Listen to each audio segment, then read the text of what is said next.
Hello guys! How are you doing today, guys? I hope you are doing fantastic.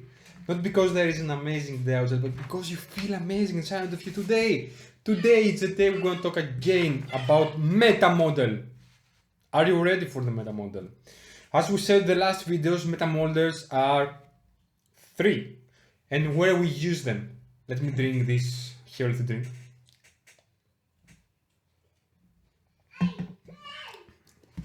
Meta model is we use them to clarify the questions, to make to understand the person what we have word, and to see the generalizations of what the person is making. And this is coming from distortion, generalizations, and deletion. I will go a little bit deeper now to explain you what is exactly this one and where I can help you more. And what we do with this, how we work with this is we find in the speech, it's a part of linguistic.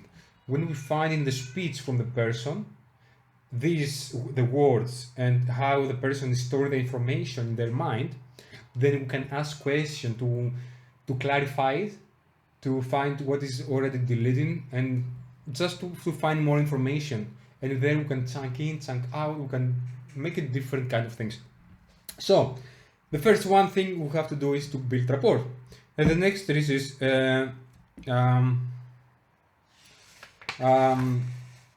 okay, I'm going first to explain you the meta model distortions.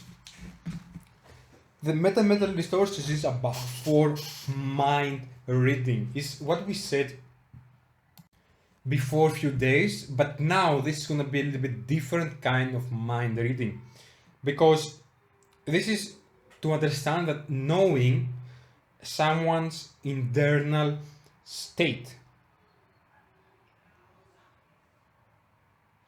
For example, we can ask the client or the person we're talking to do a mind reading for the other person. He or she can say, she doesn't like me. Okay, she doesn't like me, all right. We have the information now.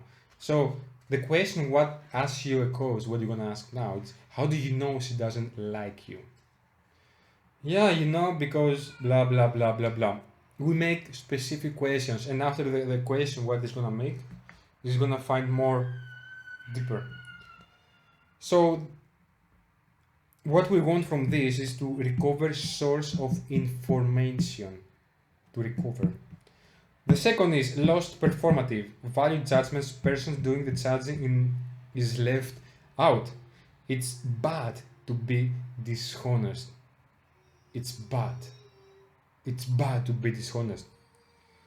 And here we can ask, who say it's bad? According to whom? How do you know it's bad? How do you know it's bad to be dishonest? What we want here, why we ask this question, is to recover source of belief, recover performative, recover belief strategy. This is what we want with this here question. The third is cause and effect. Everything there is a cause and an effect. Where cause is wrongly put outside self. He makes me mad. How does what he's doing cause you to choose to feel mad? So you put in the person, you give the choice to understand, to dedicate the question. That's why we say recovered choice with this one. Complex equivalence. Two experiences interpreted as being synonymous. She always yelling at me. She doesn't like me. C and C. How does her yelling mean she? Have you ever yelled at someone you liked?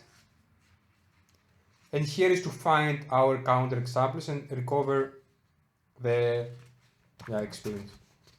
And the next one is the presuppositions. Presuppositions are three. I suffer, my husband acts in some way, for example. My husband doesn't know I suffer. We talked before in the future, before in the past about presuppositions. And she can say, if my husband knew how much I suffered, he wouldn't do that. And now you can ask the question, how do you choose to suffer? Or how is he reacting? Or how do you know he doesn't know? Special, right? And it's specify choice and verbs, specify what he does, recover internal representation, and yeah. Let's go now to the generalizations. Generalizations, universal quantifies. It's the most common, this one, and like all, every, never, everyone, to no one. He never talks to me. Never, you can ask here, what will happen if you did? This is to find counter examples and also to recover counter example effect outcomes. Very special, this one. Keep it. The other one is modal operators. Modal operators of necessity require should, shouldn't, must not, have to, need to, it is necessary. I have to work hard. What will happen if you didn't? What wouldn't happen if you didn't? Or also or. This is to recover effects from an outcome. The next one is again the modal operators of possibility or impossibility. Can, can't, won't, will, may not, possible, impossible. I can't stop smoking. What prevents you? You can ask. What will happen if you did? Recover causes. Let's go to the next one, is the deletion, and the last one, okay? Here it's some parts. Nominalization, process words, verbs that have been turned into nouns. We have a problem with our communication. What we can ask here, if somebody say, we have a problem with our communication. What do you think can ask? Who's communicating what to whom? How would you like to communicate? Here an answer, and the purpose from this is turn back into a process, recover deletion, and referential index process plus specify verb.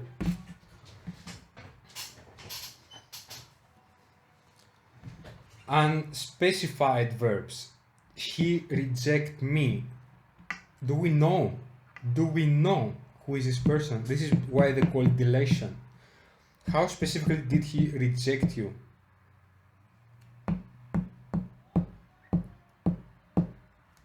How? What he did? Specify the verb. The verb is the action. Comparative deletion. That's expensive. Compared to what? It's expensive. Recovers comparison. And that was the last one. Let me see if I have something here to... Okay, I don't have something. That's it, guys. I'm gonna make more videos about this one because the meta model is, oh my god, one of the most important things about NLP, and the only one thing you can use a lot of times. So see you.